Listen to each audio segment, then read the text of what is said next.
Chegamos ao final de mais uma semana. E olha, com o silêncio finalmente tomando lugar daquela agitação toda dos últimos dias, eu sinto que este é o momento perfeito para a gente dar uma pausa. Dá aquela respirada funda mesmo, né? Exato. Respirar fundo e, perceber como Deus falou conosco através das Escrituras ao longo dessa nossa jornada diária. E é tão importante fazer isso. Porque o que nós vivenciamos e estudamos nesses dias não foi apenas, um acúmulo de conhecimento. Uhum. Não foi o aprendizado de um conceito histórico estático. Nós fomos lembrados constantemente que a palavra de Deus, como diz lá em Hebreus 4, é viva. Sim, viva e muito poderosa. Exatamente, ela é uma voz viva, cortante. E o objetivo agora, neste momento de encerramento do nosso mergulho, não é trazer nenhuma informação inédita ou algo novo para aprender. Justamente deixar que tudo aquilo que foi plantado nesta semana crie raízes bem profundas no coração, sabe? Com certeza. Eu gosto de pensar que revisitar a lição desta semana é meio que olhar para uma bússola no final de uma longa caminhada. Nossa, que imagem boa. Entende? A gente não está correndo para o próximo destino. Nós estamos apenas sentando à beira do caminho, em paz e agradecendo por essa bússola ter nos mantido na rota certa. Bem longe daquele barulho do mundo. Pois é. E por falar nesse barulho do mundo, tem uma coisa que ficou martelando na minha cabeça e que eu fiquei muito pensativa sobre os primeiros dias do nosso estudo. O que foi? A gente vive nessa era da abundância absoluta de informação, né? Nunca tivemos tanto acesso. Inteiras. É um paradoxo enorme. Muito. Porque, paradoxalmente, a fome e a confusão espiritual ao nosso redor nunca foram tão grandes. Porque esse acesso instantâneo não se traduz em transformação. Olha, essa contradição entre o excesso de dados e a desnutrição espiritual é o ponto de partida perfeito para a gente refletir. Porque os textos nos mostraram que existe um abismo funcional aí. Um abismo entre consumir informação e se alimentar de verdade. Isso. A nossa era digital nos treinou para tratar qualquer texto como um simples repositório de curiosidades. Tipo, você vai no Google para vencer um debate ou confirmar uma opinião que já tinha. Ah, sim. A gente só passa os olhos, né? Exato. O nosso cérebro fica em um modo de varredura, buscando aqueles estímulos rápidos, aquelas microdoses de dopamina. Lemos o título, rolamos a tela e achamos que aprendemos algo. E isso arquiva fatos na memória de curto prazo. Mas o que vimos em Mateus 4 muda tudo. Jesus diz que o ser humano não viverá só de pão, mas de toda palavra que procede da boca de Deus. Não é uma sobremesa intelectual. De forma alguma, é alimento essencial, é metabolismo espiritual puro. E para esse alimento fazer efeito, precisamos do que a tradição cristã chama de meditação. Que é o famoso ruminar a palavra, como vimos nos Salmos. Sim, o Salmo 119 fala sobre guardar a palavra no coração. E guardar não é memorizar mecanicamente para uma prova, sabe? É deixar descer para as emoções, para as convicções. Perfeito. É um processo lento. O alimento precisa ser mastigado, digerido, para então virar energia. Isso me faz pensar sobre a batalha silenciosa que a gente enfrenta todos os dias. A gente tem essa tendência de romantizar a batalha espiritual, né? Ah, sempre.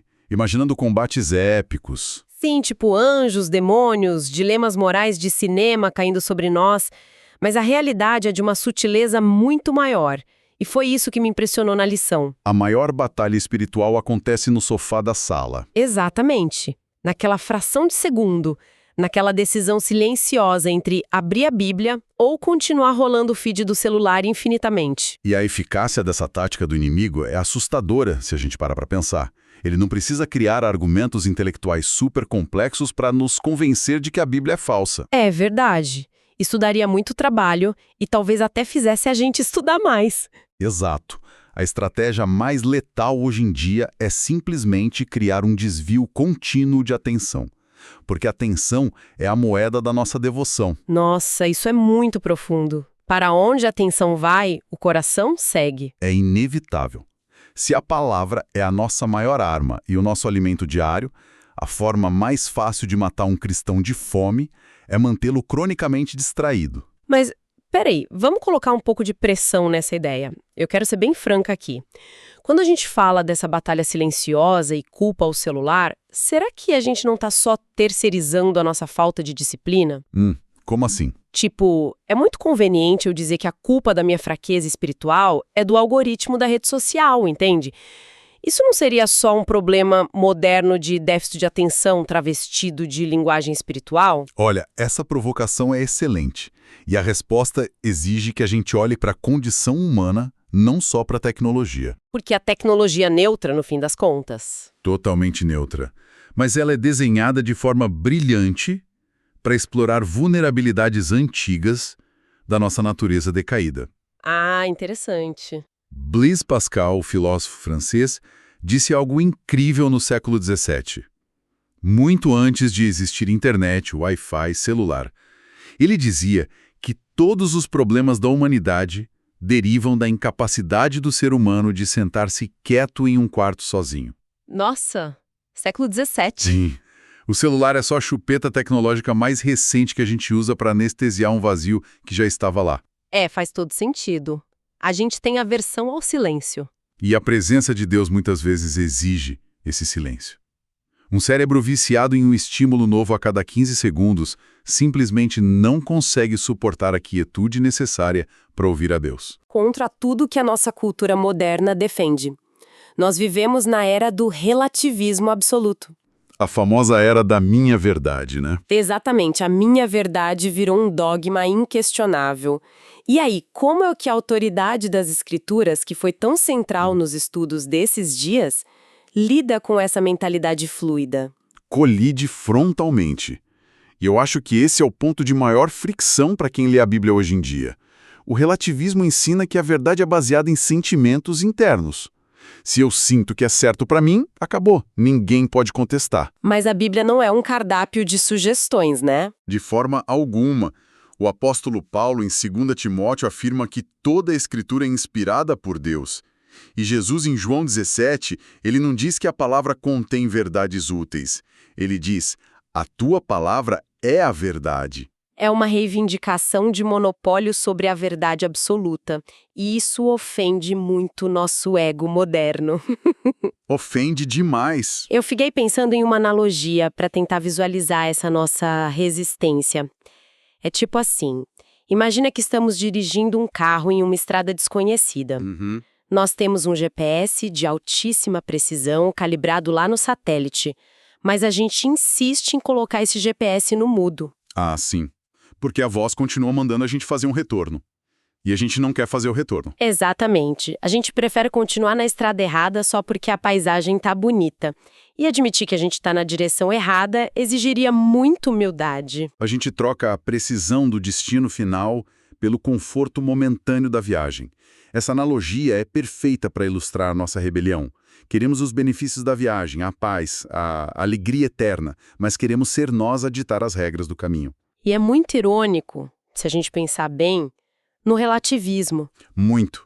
Porque afirmar que não existe verdade absoluta já é por si só uma afirmação absoluta.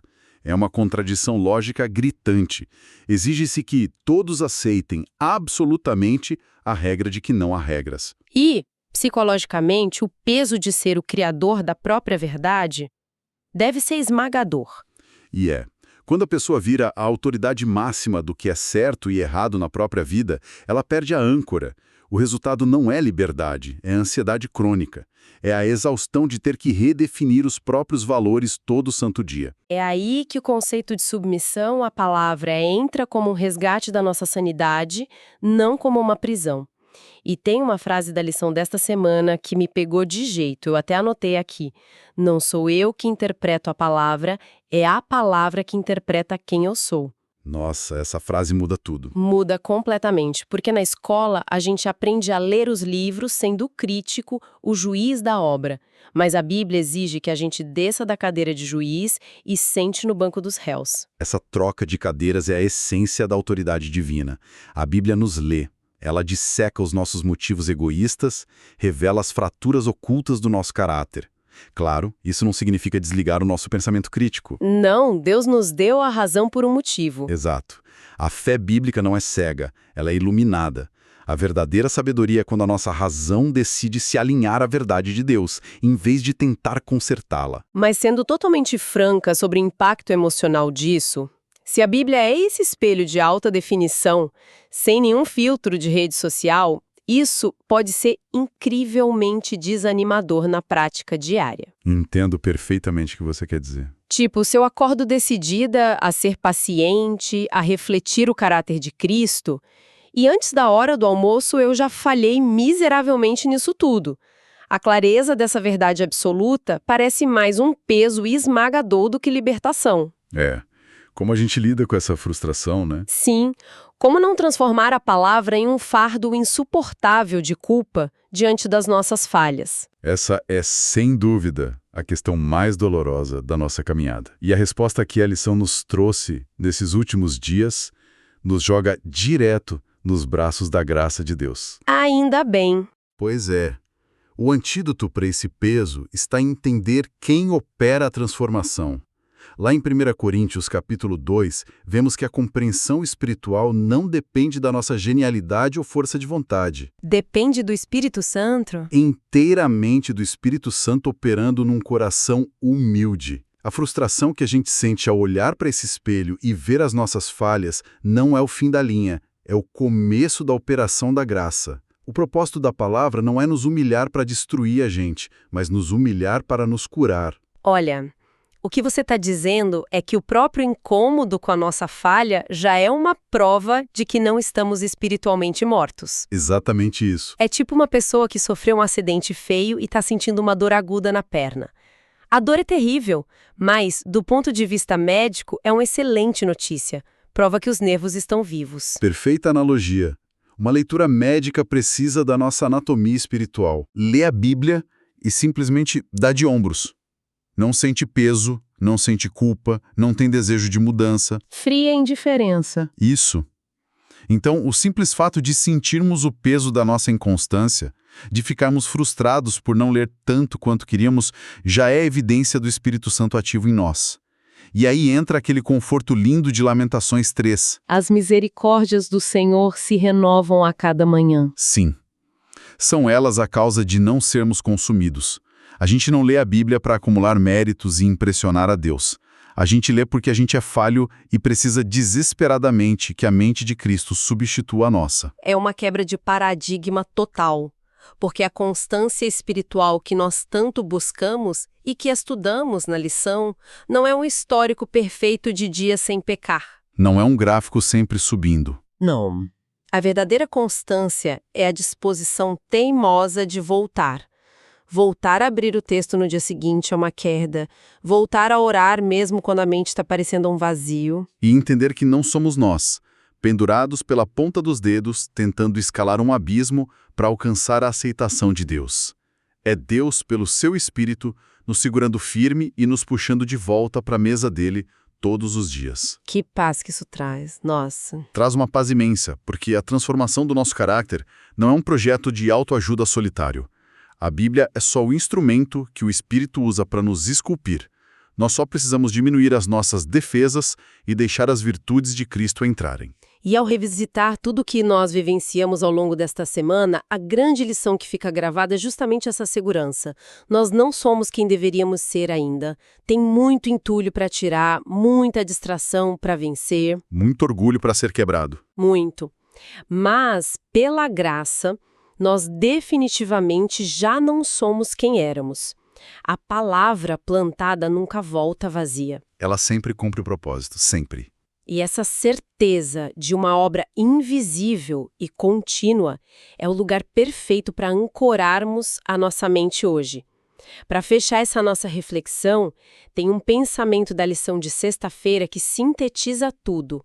Uma provocação profunda para a gente guardar no silêncio do coração. Qual? Nós focamos muito em como nós devemos ler as Escrituras, né?